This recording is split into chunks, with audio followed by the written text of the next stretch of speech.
चैत्री पूर्णिमा के दिन श्री हनुमान जी महाराज का प्रागट्य हुआ। आज तुम लोगों ने पुण्य करा होगा, शनिवार के दिन पूर्णिमा के दिन तुम्हें अष्ट सिद्धि नवनिधि मिल गई। आज तुम लोगों ने पुण्य करा होगा, शनिवार के दिन पूर्णिमा के दिन तुम्हें अष्ट सिद्धि नवनिधि मिल गई। आज किस्मत वाले हो गए। आज के साल अष्ट सिद्धियां नवनिधियां प्राप्त हो गई। गाते गाते पूरी जिंदगी हो गई थी, रोज हनुमान चालीसा पढ़ते थे, रोज बोलते थे अष्ट सिद्धि नवनिधि गिराता। अष्ट सिद्धि मालूम है? अरे जल्दी बोलो, नहीं मालूम? लिखना चालू करो आप। अष्ट सिद्धियां, पहली अणिमा, पहली कौन सी है? अणिमा। दूसरी महिमा, तीसरी गरिमा। अष्ट सिद्धियों में पहली अणिमा, दूसरी महिमा, तीसरी गरिमा। ये हनुमान जी महाराज की जो अष्ट सिद्धियां हैं, इन सिद्धियों के लिए आपको ज्ञात होना चाहिए।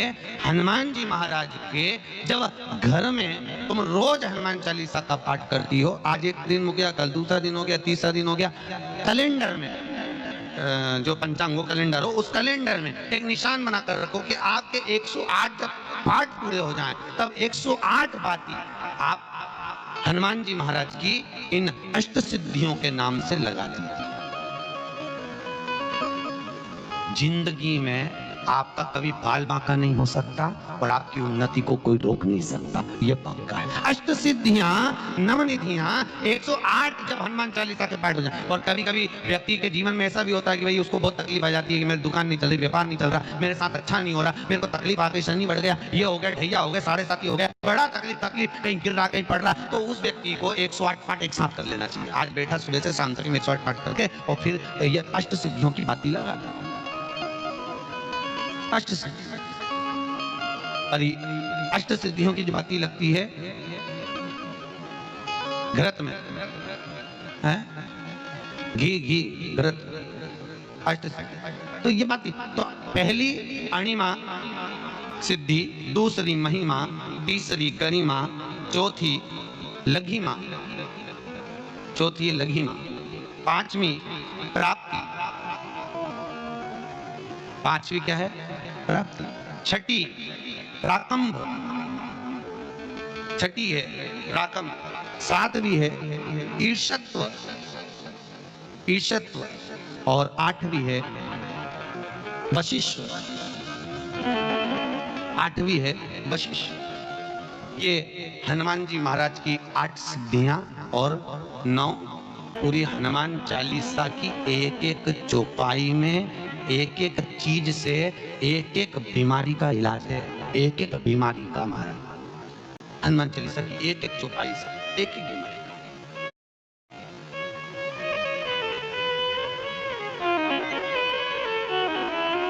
हमारे जीवन को हम चौपाइयों के क्रम से एक एक शब्द का भान करें कि वो उससे हमें प्राप्ति क्या है।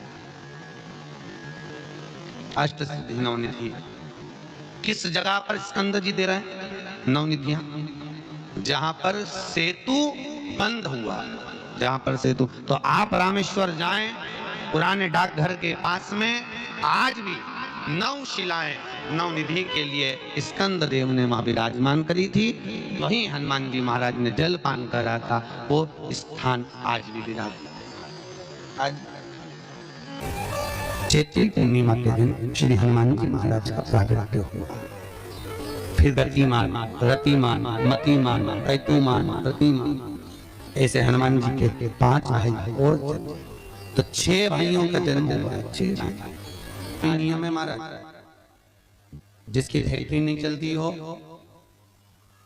प्रॉपर्टी की आप खरीदारी बेचादारी करते हो, प्रॉपर्टी से जुड़ा हुआ काम करते हो, या लोहे से जुड़ा हुआ करते हो, या फैक्ट्री आदि का कर्म करते हो, कोई मैन्युफैक्चरिंग करते हो, वो नहीं चल रहा, तो हनुमान जी के उल्टे पांव का सिंदूर लीजिए और हनुमान जी के दूसरे नंबर के भाई गतिमान का नाम लीजिए।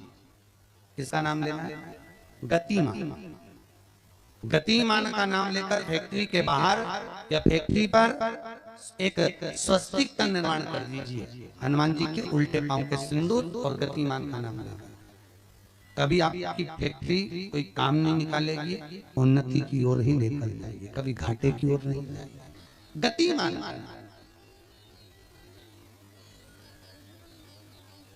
रतिमान, केतुमान, मतिमान, ये जितने भी नाम है हनुमान जी के भाइयों के, ये सब कल्याण करते, एक एक नाम कल्याण करते हमारे। एक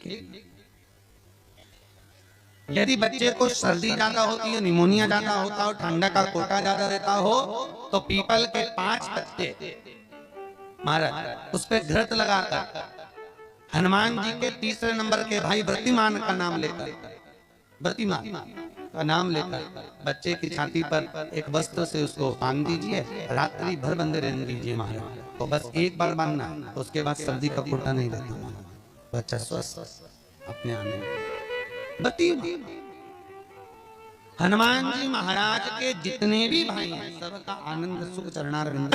किसी पति पत्नी में झगड़ा चल रहा हो, प्रेम नहीं बढ़ रहा हो, बहुत क्लेश हुई और अदालत में बात पहुंच गई, तलाक होने वाला, तो भी गतिमान का नाम लेकर हनुमान जी के मंदिर में एक ध्वजा लगा दी जाती है और उस पर ध्वजा पर स्वस्तिक बना दिया जाता है गतिमान का नाम लेकर। तो पति पत्नी का प्रेम वापस बढ़ जाता है और तलाक नहीं होता है हमारा। जिसका तलाक नहीं चाहिए, अगर मन से सोच के बेटे भी तलाक चाहिए तो मत करना, पर नहीं चाहिए, प्रेम बढ़ाना है, उसके लिए गतिमान। ये लोग तो ऐसे, उनका आज तक हनुमान चालीसा पढ़ना नहीं है, आज तक कोई चालीसा, चाहे गायत्री चालीसा हो, लक्ष्मी चालीसा हो, शिव चालीसा हो, पढ़ना ही नहीं आती। बस बैठ गए भगवान के सामने और पढ़ लिया आसन लगा के। नहीं नहीं नहीं, चालीसा पढ़ने का भी एक नियम है। अगर कोई लक्ष्य लेकर पढ़ रहे हो तो उसका एक नियम है। पूरी जिंदगी पढ़ते रहोगे तो भगवान की प्राप्ति नहीं है, पर लक्ष्य लेकर पढ़ा है आसन से, जिस भगवान की चालीसा पढ़ रहे हो उसकी मूर्ति या उसका फोटो आपके सामने होना चाहिए। एक घी का दिया, अगर हनुमान चालीसा पढ़ रहे हो तो या तो घी का दिया जलाओ, वो भी गाय के घी का हो, भैंस के घी का मत जलाना। हनुमान जी कभी प्रकट नहीं होंगे भैंस के घी से। घी का दिया लगाइए अगर चालीसा का पाठ कर रहे हो हनुमान जी का। और बहुत ज्यादा संकट है, बहुत ज्यादा परेशानी है, तो हनुमान चालीसा का पाठ करो तो तिल्ली के तेल का दिया लगाओ, काली तिल के तेल का दिया, तिल का तेल का दिया हनुमान जी के सामने आसन बिछाकर। बहुत तकलीफ है तो 3 पाठ प्रतिदिन करो और एक आसन से जितने समय 9 बजे अगर आप बैठते हो पाठ करने तो 9 बजे ही बैठना है। 11 दिन तक प्रतिदिन 3 पाठ रोज करो। एक पानी का लोटा, कलश, तांबे का जल, अर्थात तांबे का लोटा हो, स्टील का लोटा हो, तुम्हारे पास जो कलश हो उसमें जल भरकर, एक सिक्का उसमें पटक कर, एक लौंग पटक कर प्लेट से ढक कर रख दो और प्रतिदिन बस टाइम पर बैठकर पाठ करो। 11 दिन पूर्ण होंगे, जिस कामना से आपने पाठ करा है बस वो सिक्का, वो लौंग कलश में से निकाल लो, जल का आचमन करो और जिस काम के लिए करा है वो जल उस प्रयोग में ले लो।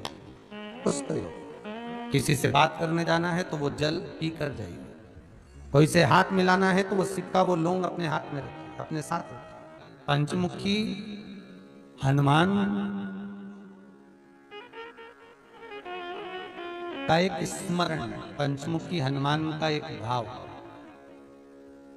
महाराज जैसे बहुत ज्यादा तकलीफ अगर व्यक्ति को हो गई है, बहुत कष्टमय जीवन चल रही है, हार गए हर जगह से और तकलीफमय जीवन चल रहा है, तो पंचमुखी हनुमान का एक शिव महापुराण का और स्कंद पुराण का एक बड़ा सुंदर मंत्र है। उस मंत्र को आप सब एक बार हमारे साथ में बोलें। ओम नमो हनुमते रुद्र अवताराय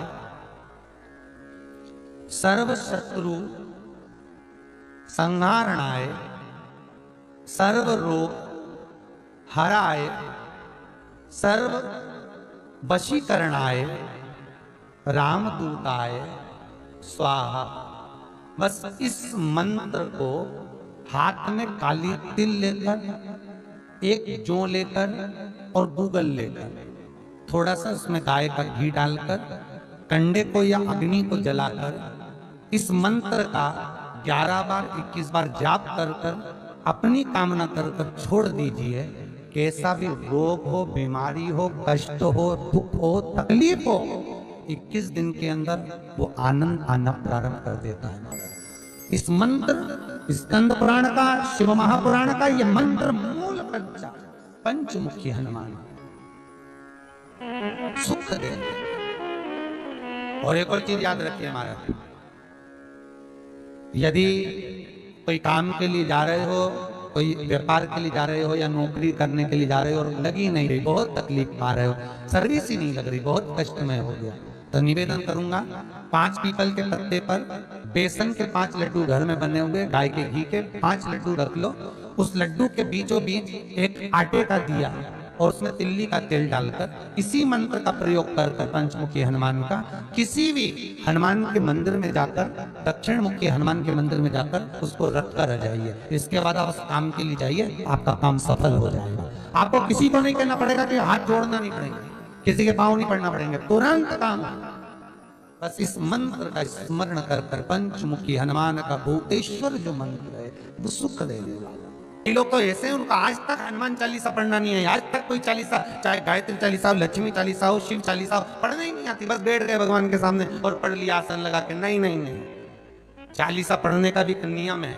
अगर कोई लक्ष्य लेकर पढ़ रहे हो तो उसका एक नियम है। पूरी जिंदगी पढ़ते रहोगे तो भगवान की प्राप्ति नहीं है, पर लक्ष्य लेकर अगर पढ़ा है, आसन से जिस भगवान की चालीसा पढ़ रहे हो उसकी मूर्ति या उसका फोटो आपके सामने होना चाहिए। एक घी का दिया, अगर हनुमान चालीसा पढ़ रहे हो तो या तो घी का दिया जलाओ, वो भी गाय के घी का हो, भैंस के घी का मत जलाना। हनुमान जी कभी प्रकट नहीं होंगे भैंस के घी से। घी का दिया लगाइए अगर चालीसा का पाठ कर रहे हो हनुमान जी का। और बहुत ज्यादा संकट है, बहुत ज्यादा परेशानी है, तो हनुमान चालीसा का पाठ करो तो तिल्ली के तेल का दिया लगाओ,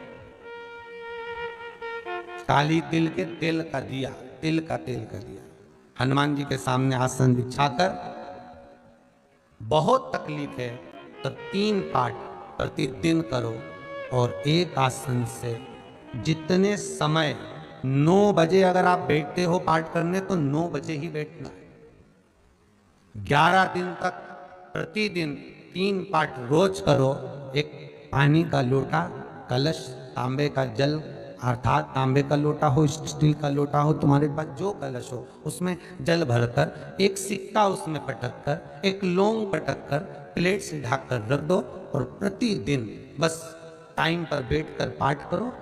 11 दिन पूर्ण होंगे, जिस कामना से आपने पाठ करा है बस वो सिक्का, वो लौंग कलश में से निकाल लो, जल का आचमन करो और जिस काम के लिए करा है वो जल उस प्रयोग में ले लो।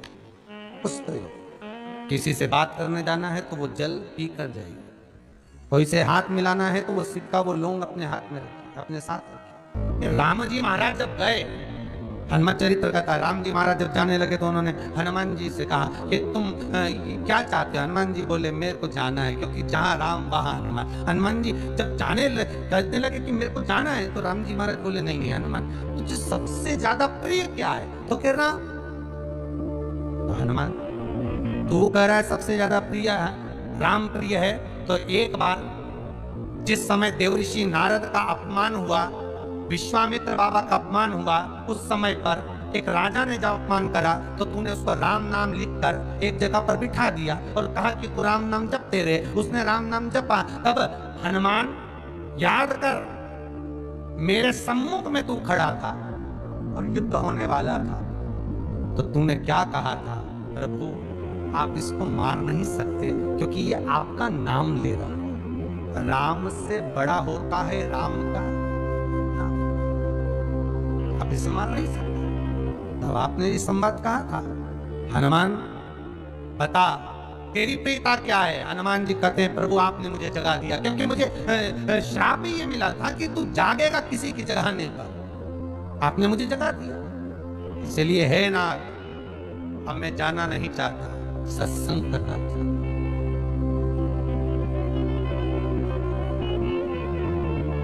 श्री राम जी का चरित्र, अब मैं सत्संग करूंगा, भजन करूंगा, नाम जाप करूंगा। पर राम जी जानते हैं हनुमान से कहा, हनुमान मेरा जाने का समय आ गया, मुझे तो जाना पड़ेगा ना। सीता पृथ्वी में चली गई, मुझे भी जाना है। मैं सरयू के जल में अपने प्राणों को त्यागूंगा, मानव का शरीर है, इसको त्यागना तो पड़ेगा ना हनुमान। हनुमान जी बोले तो त्याग दो, त्यागने में क्या दिक्कत है, त्यागो आप। पर दिक्कत एक बहुत बड़ी है। तो राम जी ने जैसी कहा दिक्कत बहुत बड़ी है, तो हनुमान जी पूछे ऐसी कौन सी दिक्कत है? हनुमान जी के शब्द सुने तो राम जी बोले, जब जिस समय पर तुम सूर्य को निगल गए थे, इंद्र को क्रोध आया था और इंद्र ने तुम पर वज्र का जब प्रहार करा था, जब वज्र का प्रहार इंद्र ने करा, तब तुम्हारा नाम हनुमान हुआ। तब सारे देवी देवताओं ने तुम्हें वर प्रदान करा। उस जगह पर यमराज भी खड़ा था। तो यमराज ने तुम्हें वर दिया था कि जहां हनुमान होगा वहां यमराज नहीं होगा। अब दिक्कत यह है कि मुझे प्राण त्यागना है और तू मुझे 1 मिनट के लिए नहीं छोड़े, तो यमराज आएगा कैसे? दिक्कत वहां अड़ी पड़ी।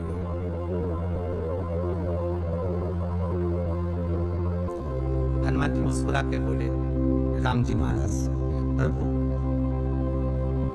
मैं आपके बिना रह नहीं सकता। तो राम जी बोले, मैं भी जानता हूं कि तू मेरे बिना नहीं रह सकता, पर एक काम तो कर सकता है ना। क्या?